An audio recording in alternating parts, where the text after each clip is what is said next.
Guys, अगर आप spoken English grammar सीख रहे हो और आप इंग्लिश बोलना चाहते हैं तो ये वीडियो आपके लिए ज़बरदस्त वीडियो है। क्योंकि इस क्लास में स्पोकन इंग्लिश में जो भी मॉडल वर्ब है जो सबसे ज़्यादा यूज़ होते हैं उन्हें हम सीखने वाले हैं। गाइस, वीडियो में एंड तक बने रहे। आज आपका बहुत बड़ा टॉपिक कवर होने वाला है जो आपकी स्पोकन इंग्लिश को 99% इम्प्रूव कर देगा। तो चलिए बिना टाइम वेस्ट के वीडियो को स्टार्ट कर। सबसे पहले है वुड। वुड का सेंस क्या होता है? कोई काम करेगा या होगा। इसका स्ट्रक्चर क्या है? सबसे पहले हम सब्जेक्ट, उसके बाद वुड, उसके बाद वर्ब का फर्स्ट फॉर्म, उसके बाद ऑब्जेक्ट। अब इसे एग्जाम्पल के थ्रू समझते हैं। मैंने कहा कि वह जीतेगा, मतलब मैंने पास्ट में कहा और फ्यूचर में वह जीतेगा, तो उसके लिए हम क्या यूज करेंगे? वुड का। चलिए इस स्ट्रक्चर को फॉलो करके हम इसका इंग्लिश सेंटेंस को बनाते हैं। मैंने कहा, आई सेड दैट। मैंने कहा के लिए आई सेड दैट। उसके बाद क्या लगाना है? सब्जेक्ट ही, उसके बाद वुड लगाना था वुड, उसके बाद वर्ब का first form win. I said that he would win. जैसे आप कहीं जाते हैं, अब आपका फ्रेंड वहां पर नहीं पहुंच पाता है तो आप दूसरे फ्रेंड से बोलते हैं ना कि उसने मुझसे कहा था कि वह आएगा। तो इस वाले सेंस में हम वुड का यूज करते हैं कि उसने कहा था कि वह आएगा। आया नहीं है लेकिन उसने कहा था कि वह आएगा, तो इस वाले सेंस में आप वुड का यूज कीजिएगा। नेक्स्ट एग्जाम्पल है उसने कहा कि वह आएगा। He said that he would come. He said that he would come. उसने कहा कि वह आएगा। तो आप समझ गए वुड का यूज कब करना है? जब आप पास्ट में कोई बात बोलते कि वह फ्यूचर में होगा तो उस वाले सेंस में आप वुड का यूज कीजिएगा। अब नेक्स्ट देखते हैं। नेक्स्ट है वुड बी। वुड बी का सेंस क्या होता है? होगा या रहा होगा। अब होगा और रहा होगा दोनों अलग है। जैसे वह खेल रहा होगा, हम जब बोलते हैं ना वह खेल रहा होगा, वह दौड़ रहा होगा, वह चल रहा होगा, तो रहा, जब हम रहा होगा वाला जब बोलेंगे ना तो उसमें हम ये स्ट्रक्चर को फॉलो करेंगे। Subject would be plus verb का फर्स्ट फॉर्म में आईएनजी प्लस ऑब्जेक्ट, ठीक है। और जब हम ये बोलते हैं कि वह घर पर होगा, वह दुकान पे होगा, वह स्कूल पे होगा, तो होगा जब बोलेंगे ना तब हम ये वाले स्ट्रक्चर को फॉलो करेंगे। सबसे पहले सब्जेक्ट बोलेंगे, उसके बाद वुड बी प्लस ऑब्जेक्ट बोलेंगे। क्लियर? अब एग्जाम्पल के थ्रू समझते हैं। वह खेल रहा होगा। आप अपने फ्रेंड को बोल रहे हैं कि आपका दूसरा फ्रेंड अभी खेल रहा होगा, तो उस वाले सेंस में सबसे पहले हम क्या लगाएंगे? सब्जेक्ट, फिर वुड बी, उसके बाद वर्ब के फर्स्ट फॉर्म में आईएनजी। ये वाला स्ट्रक्चर को हम लोग फॉलो करेंगे। He would be playing. Next है वह घर पर होगा। इसके लिए हम ये वाले स्ट्रक्चर को फॉलो करेंगे। He would be at home. सबसे पहले सब्जेक्ट, फिर वुड बी, उसके बाद ऑब्जेक्ट। वह घर पर होगा, तो इसी तरह से वुड बी में आप कोई बात बोलते हैं ना कि वह घर पर होगा, वह स्कूल पे होगा, तो इस वाले सेंस में जब वो होगा या फिर वह रहा होगा, खेल रहा होगा, दौड़ रहा होगा, तो ऐसे वाले जब आप सेंटेंस बोलिएगा ना तो उसमें वुड बी का यूज कीजिएगा। नेक्स्ट देखते हैं। नेक्स्ट है वुड हैव। वुड हैव का मीन्स क्या होता है? पास होगा या काम कर चुका होगा। जब पास होगा वाला सेंटेंस बोलेंगे तो हम ये वाले स्ट्रक्चर को फॉलो करेंगे। सबसे पहले सब्जेक्ट लगाएंगे, फिर वुड हैव प्लस ऑब्जेक्ट। और जब हम बोलेंगे वह काम कर चुका होगा, कर चुका होगा वो काम, उसके लिए हम यूज करेंगे subject would have plus verb का थर्ड फॉर्म प्लस ऑब्जेक्ट। अब इसे एग्जाम्पल के थ्रू समझते हैं। जैसे वह खेल चुका होगा, हम ये वाला बात बोल रहे हैं ना, मतलब वो काम कर चुका है, वह खेल चुका होगा, तो उसमें सबसे पहले हम सब्जेक्ट लगाएंगे, फिर वुड हैव प्लस वर्ब का third form. He would have played. Play का थर्ड फॉर्म प्लेड। उसके पास पेन होगा, तो ये वाला हम स्ट्रक्चर को फॉलो करेंगे, मतलब उसके पास पेन होगा। जैसे आप अपने पापा के साथ कोई दुकान में जाते हो तो आपके पापा बोलते हैं ना कि अपनी बहन के लिए कोई पेन ले लो, तो आप बोलते हैं ना कि आपकी बहन पास पेन होगा, मतलब आप बोल रहे हैं कि उसके पास होगा वो, तो इस वाले सेंस में हम वुड हैव का यूज करेंगे। क्लियर? तो वुड हैव में हम किस में यूज करेंगे आपको समझ में आ गया। अब आगे देखते हैं। आगे है वुड हैव टू। इसका मतलब है पड़ता होगा, मतलब वो काम उसको करना पड़ता होगा। आपको ये गारंटी नहीं कि वो हमेशा वो काम करता है, बस आप बोल रहे हैं कि हाँ उसे वो करना पड़ता होगा, तो उसमें हम किस स्ट्रक्चर को फॉलो करेंगे?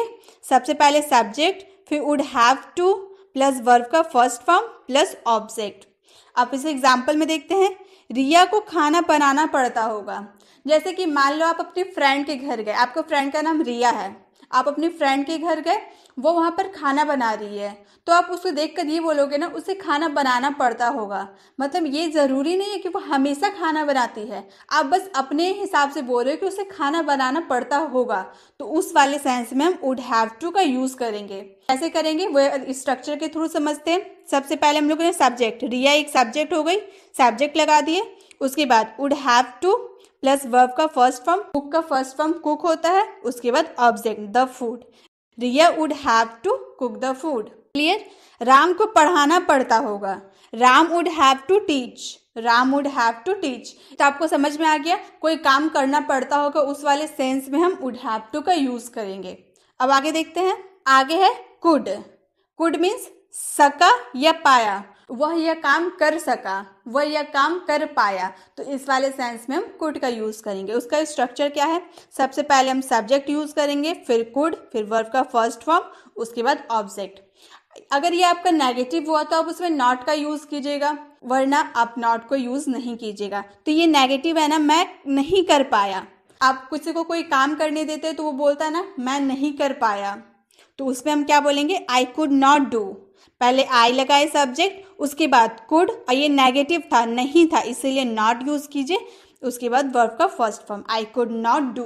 अगर यही आप बोलना होता मैं कर पाया, उसमें नहीं यूज नहीं करेंगे, नेगेटिव नहीं, मैं कर पाया, तो आप क्या बोलिएगा, आई कुड डू। आप पहले सब्जेक्ट यूज कीजिएगा, उसके बाद कुड, उसके बाद वर्ब का first form, I could do. इसी तरह से वह नहीं जा पाया, ये भी नेगेटिव है, वह वहां नहीं जा पाया, तो वह नहीं जा पाया के लिए he could not go, he could not go.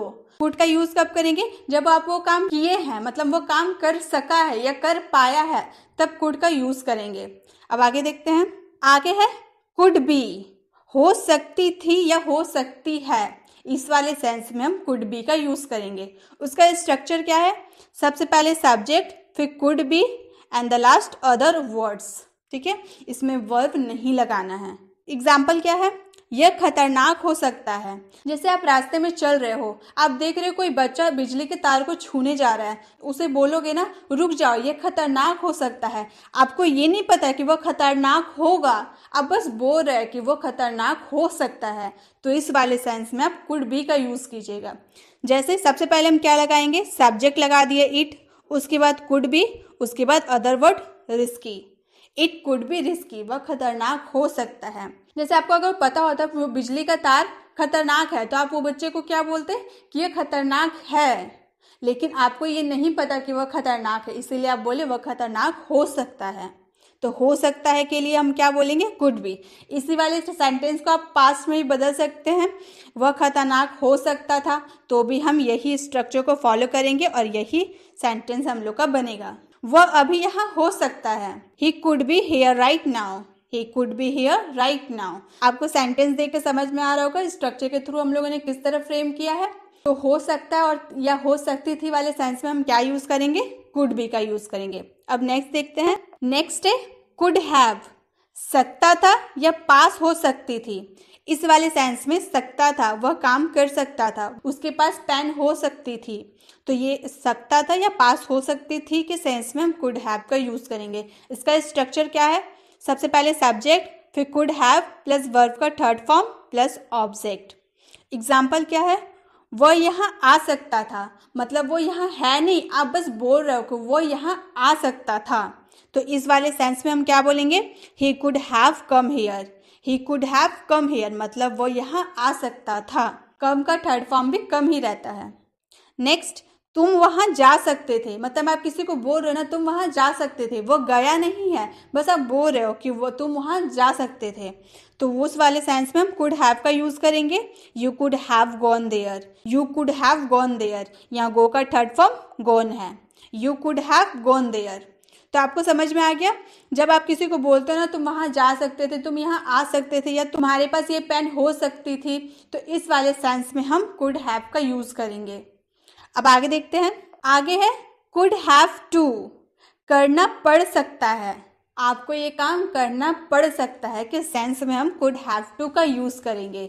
इसका स्ट्रक्चर क्या है, सबसे पहले हम सब्जेक्ट लगाएंगे, फिर कुड हैव टू लगाएंगे, उसके बाद वर्ब का फर्स्ट फॉर्म लगाएंगे और लास्ट में ऑब्जेक्ट लगाएंगे। जैसे तुम्हें खेलना पड़ सकता है।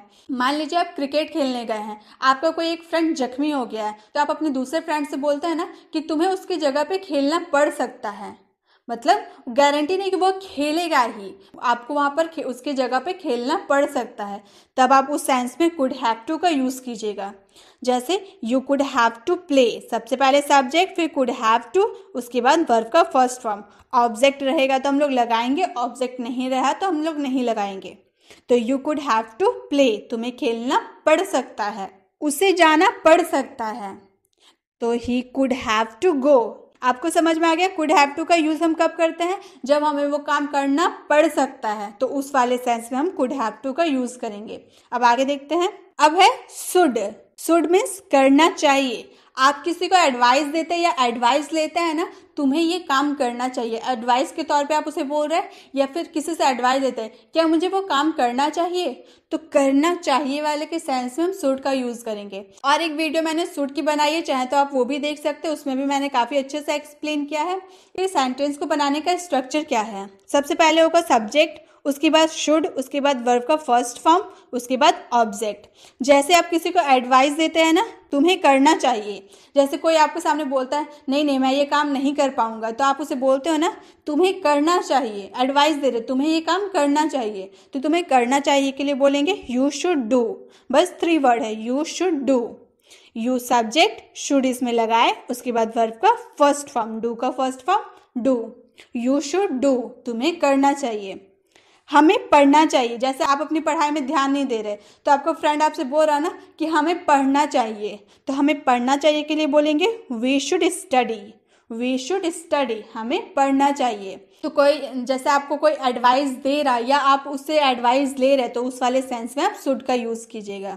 नेक्स्ट है शुड बी। होना चाहिए या रहा होना चाहिए। जैसे हम बोलते हैं ना उसे घर पे होना चाहिए, उसे दुकान पर होना चाहिए, उसे स्कूल में होना चाहिए, तो इस वाले सेंस में हम शुड बी का यूज करेंगे। इसका स्ट्रक्चर क्या है? सबसे पहले सब्जेक्ट, फिर should be and the last other words. इसमें वर्ब नहीं लगाना है। इसका सेंटेंस किस तरह बनेगा? उसे घर पर होना चाहिए, वह घर पे नहीं है, बस हम बोल रहे कि उसे घर, इस वक्त उसे घर पे होना चाहिए, तो हम इसे बोलेंगे he should be at home. He should be at home. Subject should be, other words he should be at home. मुझे खेल रहा होना चाहिए, मैं खेल नहीं रहा, बस मैं बोल रहा हूँ कि मुझे खेल रहा होना चाहिए, तो उस वाले सेंस में बोलेंगे I should be playing. I should be playing. तो आपको कोई काम कर रहा होना चाहिए, इस वाले सेंस में आप शुड बी का यूज कीजिएगा। अब आगे देखते हैं। अब है शुड हैव। चाहिए था, मतलब वो आपको काम करना चाहिए था, ये भी आप उसे बोल रहे कि ये तुम्हें काम कर लेना चाहिए था, तो चाहिए था वाला सेंस में हम शुड हैव का यूज करेंगे। इसका स्ट्रक्चर बनेगा सब्जेक्ट शुड हैव, वर्ब का third form and the last object. जैसे तुम्हें खाना चाहिए था, जैसे आप पार्टी में गए हैं, आप कुछ खाए लेकिन आपका फ्रेंड वो नहीं खाया, तो आप उसे बाद में जाकर बोलोगे ना तुम्हें वो खाना चाहिए था, बहुत टेस्टी था, तुम्हें वो खाना चाहिए था। वो खाया नहीं है, बस आप उससे बोल रहे हो कि आपको वो खाना चाहिए था, तो तुम्हें खाना चाहिए था के लिए बोलेंगे you should have eaten. You should have eaten, तो उस वाले सेंस में हम शुड हैव का यूज करेंगे। You should have eaten. तुम्हें देखना चाहिए था, तो इसके लिए हम बोलेंगे he should have seen. He should have seen, तुम्हें देखना चाहिए था। तो आप कोई काम किसी को बोलते हैं ना कि तुम्हें ये करना चाहिए था, तो वो वाले चाहिए था वाले सेंस में हम शुड हैव का यूज करेंगे। आगे देखते हैं। अब है शुड हैव टू। करना ही चाहिए। आप किसी को बोलते हैं ना तुम्हें पढ़ना ही चाहिए, तुम्हें लिखना ही चाहिए, तुम्हें बोलना ही चाहिए, तो ये वाले सेंस में हम शुड हैव टू का यूज करेंगे। स्ट्रक्चर इसका बनेगा सब्जेक्ट शुड हैव टू, उसके बाद वर्ब का first form and the last object. जैसे तुम्हें खेलना ही चाहिए, जैसे आप किसी को एडवाइस देते हो, बोल रहे तुम्हें वो खेलना ही चाहिए, वो खेल नहीं रहा, तो आप उसे एडवाइस दे रहे हो कि तुम्हें खेलना चाहिए, तो हम बोलेंगे you should have to play. You should have to play. तुम्हें जाना ही चाहिए, आप किसी को बोल रहे हो ना तुम्हें जाना ही चाहिए, तो बोलेंगे he should have to go. He should have to go. तो जब आप किसी को एडवाइस देते हो, बोलते हो ना कि तुम्हें ये काम करना ही चाहिए, तो करना ही चाहिए के सेंस में हम शुड हैव टू का यूज करेंगे। आई होप गाइस इन सारे मॉडल वर्ब को आप अच्छी तरह से जान पाए हैं। अब बारी आती है होमवर्क की। आज का आपका होमवर्क है, तुम्हें पढ़ना ही चाहिए। तो आप ये सेंटेंस को सुनने में लग रहा ना ये किस वाले सेंस का है, आप किस स्ट्रक्चर को इसमें फॉलो करेंगे, तुम्हें पढ़ना ही चाहिए। तो गाइज अब झट से इसका आंसर कमेंट बॉक्स में कीजिए। वीडियो पसंद आए तो वीडियो को एक लाइक जरूर करें। अगर आपको लगे कि वीडियो इन्फॉर्मेटिव है तो अपने फ्रेंड्स को शेयर कीजिए।